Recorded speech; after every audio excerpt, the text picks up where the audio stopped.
Before I went away, I mentioned the Lord's Prayer in connection with the idea of worship.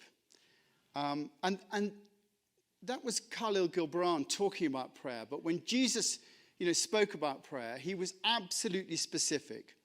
He said, "And when you pray, do not be like hypocrites, for they love to pray standing in the synagogues and on the street corners to be seen by others. Truly, I tell you, they have received their reward in full. But when you pray, go into your room, close the door, and pray to your Father who is unseen.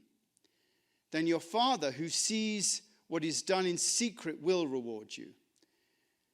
And when you pray, do not keep babbling like pagans, for they think that they will be heard because of their many words. Do not be like them, for the Father knows what you need before you ask him." Which is very similar to what Khalil Gibran was saying. He says, "I will not hear unless and the Lord puts words into your mouth.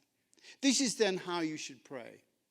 And he then gives us the Lord's Prayer. That's how it begins. He's completely specific. Go into your room. He's talking about a personal practice, which is what we advocate a lot here. He's saying, what's important is where the rubber hits the road is in that relationship with God, that personal practice. Now, the words that I use for the Lord's Prayer, I put on your service sheet. They're slightly different to the normal words of the Lord's Prayer. They were given to me by someone called John Petterville about 40 years ago, a translation. He was a biblical scholar. And these are the words that he uses. "Father of us, the one who is in the heavens, hallowed be your nature. May your kingdom come, may your will be done, as in heaven, so on earth. Give us today our bread from above that gives our whole life meaning. Cancel our debts as we cancel the accounts of those indebted towards us. And let us not be led into temptation, but deliver us from evil. For the kingdom, the power, and the glory are yours, now and forever. Amen." Now, I've mentioned this before, but my spiritual practice began with that. That was how I actually started, just using those words about 40 years ago, just as a basis for a spiritual practice. And the reason why I think it's important is that they're not just, John Petterville said this to me, they're not just a set of words that you just mumble when you're in trouble or when you're in church or whenever. In fact, Jesus gave these words because they lead us. If you take them each in turn, these lines, they lead us step by step to a portal that opens to the kingdom of heaven.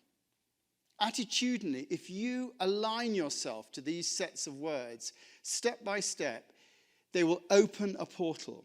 Now, I put a little graphic on your service sheet, which is from the film Stargate. And, there are two people in it. Kurt Russell, who is of this parish, and James Spader have to get together a set of hieroglyphs.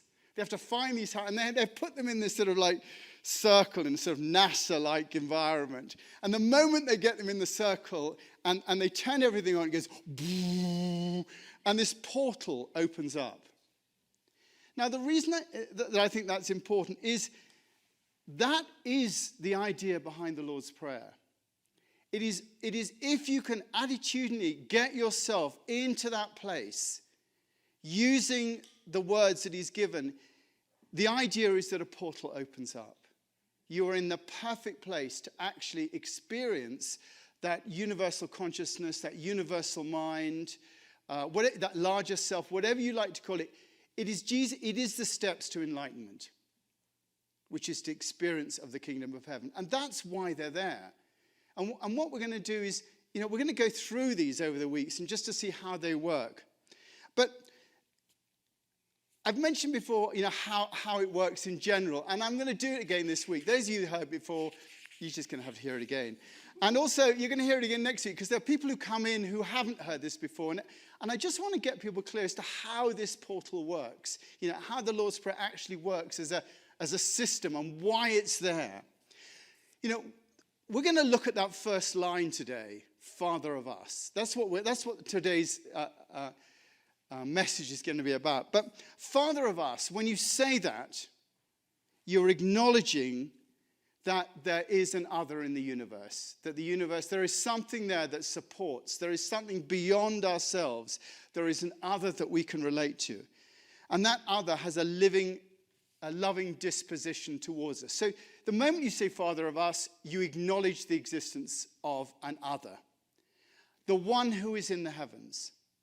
And that places that other in relationship to our lives. It says, Jesus said, the kingdom of heaven is within you. So it's saying this is where it exists, that kingdom of heaven.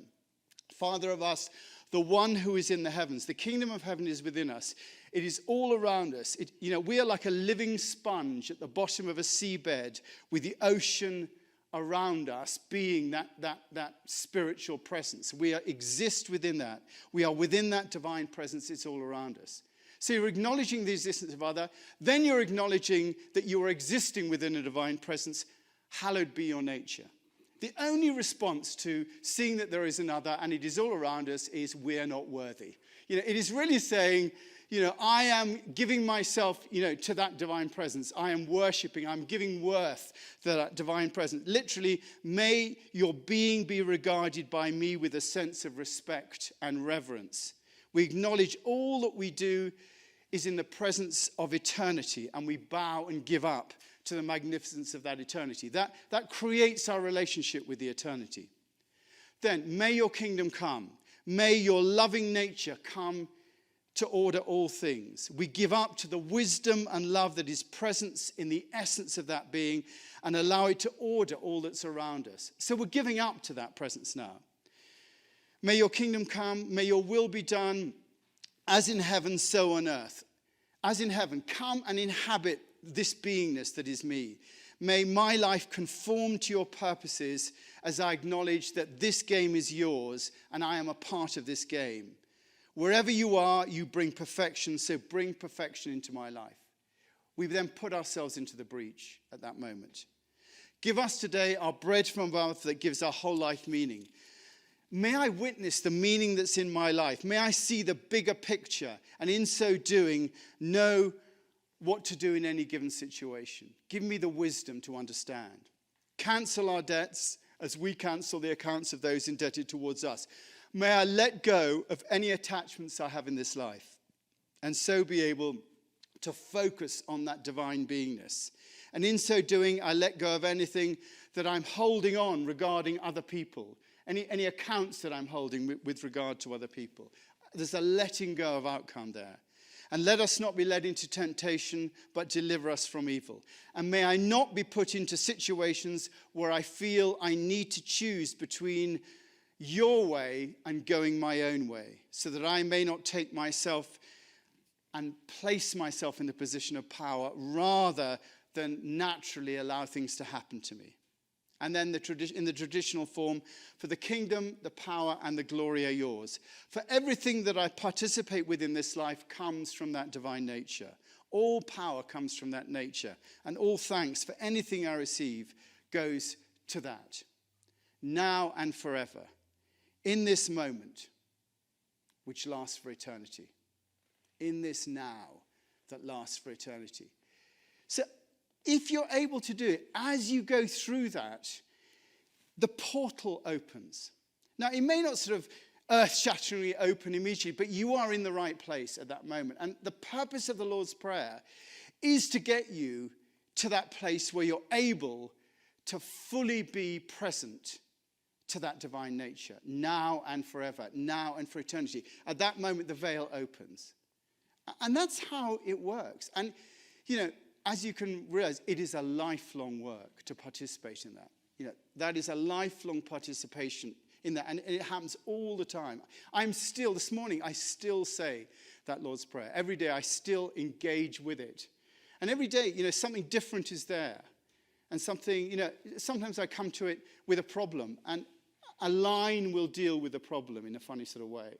So that is the context. And I'll be repeating that context just so people, can come up to speed as it goes along. It's the overall picture. But I just today want to look at that first line. Father of us. Now, the first thing, that hits you in this modern situation is why not Mother of us? And the truth is, there's no reason why not. There's no reason why it should be Mother of us. It's just that in Jesus' day, this was the best way of describing the intimacy of the relationship with that divine nature he was talking about. Abba, he said. Not the band, but what we now translate as being daddy. It could have been mummy, but it wasn't. It could have been non-binary they. And if you're thinking about the Trinity, maybe that would have been more appropriate. But it doesn't really matter. I don't think it's helpful. I don't really think it's helpful to look at this in gender terms, which are both subjective and anthropocentric. They put the human side first. I just don't think it's helpful. The key here is not about who we're talking about, but the fact that we're talking about the existence of an other. That is what's important, the existence of the other. This first statement is the affirmation of the existence of other, that we are not alone. And that is incredibly important. I mean, most of us, they say that the biggest cause of mental illness is loneliness. That's right. The biggest cause of mental illness is loneliness. And, if you're going to preach the good news, I mean, really, that is the fundamental aspect, that we are not alone. We are in a matrix, and that we're connected in that way. And that is an enormous thing if you actually fully get it.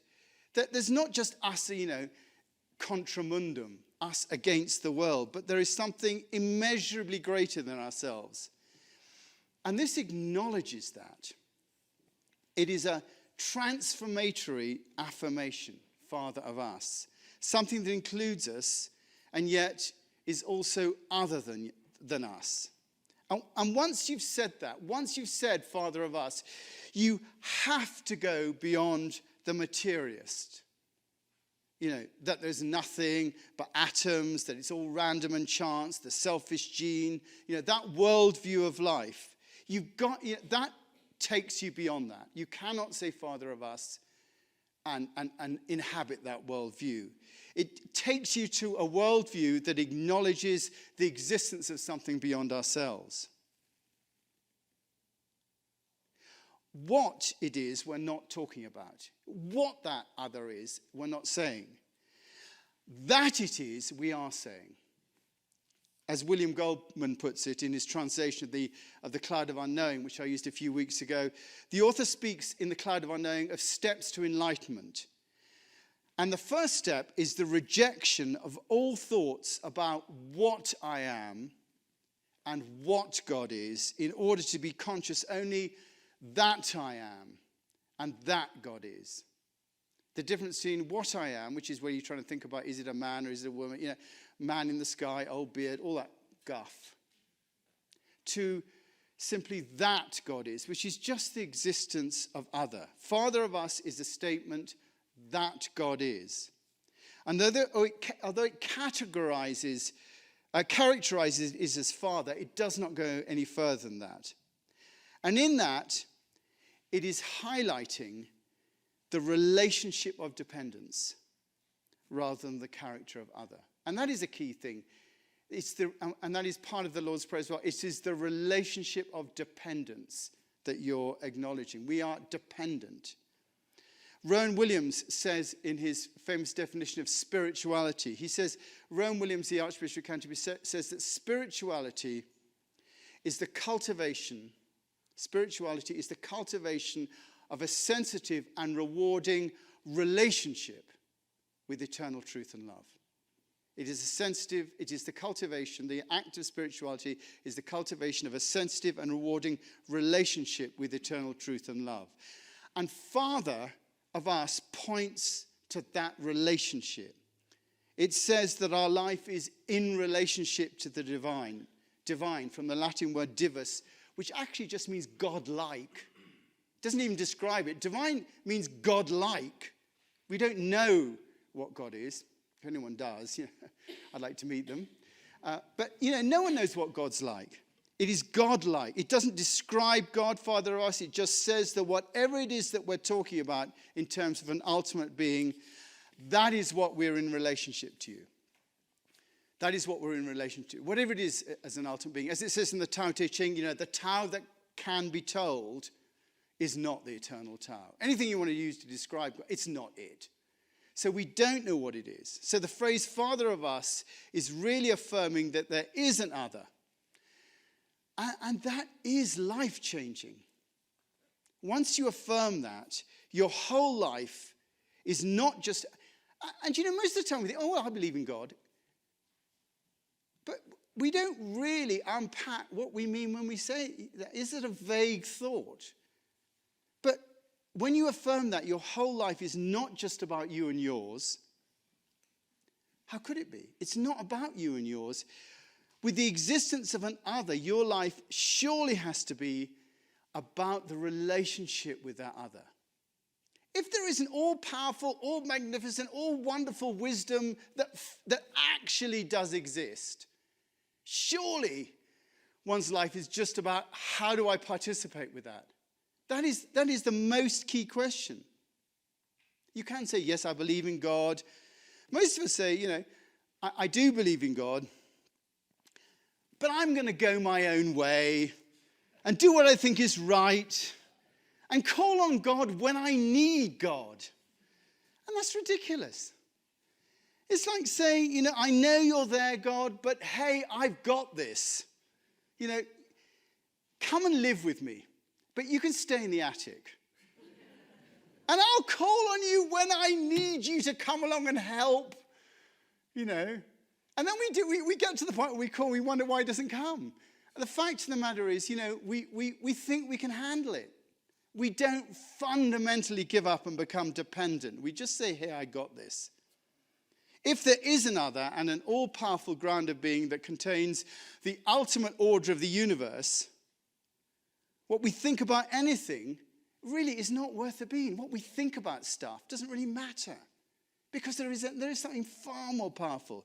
And it says, like in Einstein's famous story, all of our being, Einstein was, I bore this with everyone who knows, but Einstein was asked, what's the most important question you can ask of life? What's the most important question?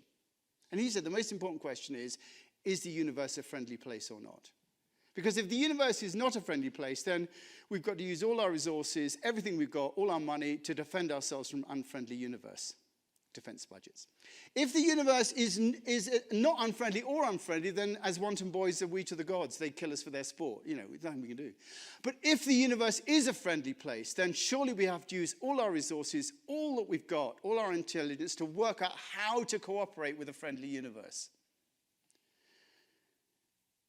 How do we cooperate with that other? And yet, most of us just dog along. Do you have that expression here in England? We have a, dog along, just carry on doing stuff as if we just dog along, like dogs do, as if it makes no difference. We say our prayers, we come to chapel, we try and make our lives work.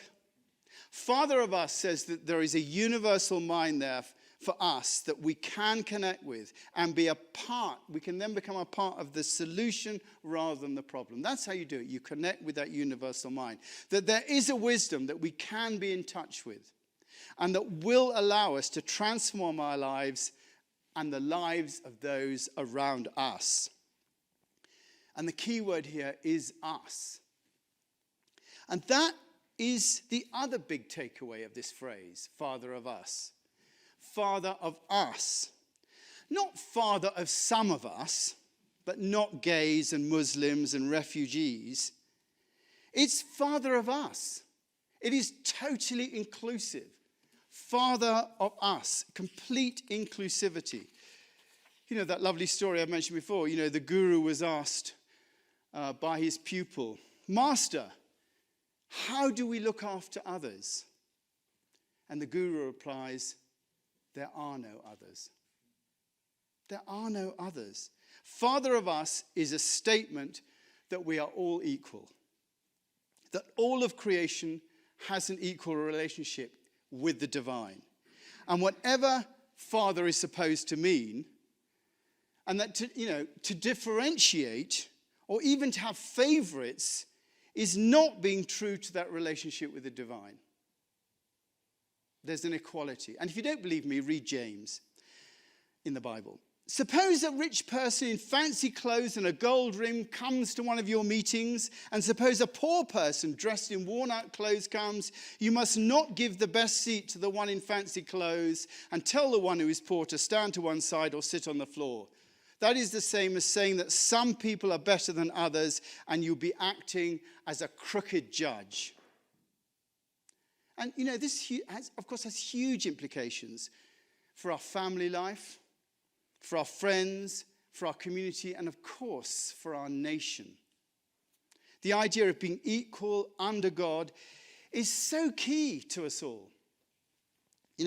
Thomas Jefferson's famous phrase, "We hold these truths to be self-evident, that all men are created equal, that they are endowed by their Creator with a certain unalienable rights, that among these are life, liberty, and the pursuit of happiness." Father of us. Directly. And there is where it links. And yet most of the time, we defer to a partial view, which says, to quote Orwell, yes, everyone's equal, but, some are more equal than others. So just to be willing to follow Jesus and say, Father of us, just to do that one phrase is to radically define our relationship with life. And once you do both of those things, your life will never be the same if you're living true to that acclamation, Father of us. If you're living true to that acclamation, your life will change. Then your life will be focused on cooperating with that universal mind and realizing the brotherhood and sisterhood that we all share. In other words, Jesus' two great commandments. Love the Lord your God with all your heart, all your mind, all your soul, and love your neighbor as yourself. See, it all fits together if you look at it. And that's how we're asked to live our lives. Because, as Khalil Gibran said, prayer is not just asking God for things. But prayer is reminding ourselves of our place within the nature of things so that we can live our lives appropriately. Prayer is reminding ourselves of our place within the nature of things so that we can live our lives appropriately. And it is us that we're talking to. And God speaks through us in the truth of our words.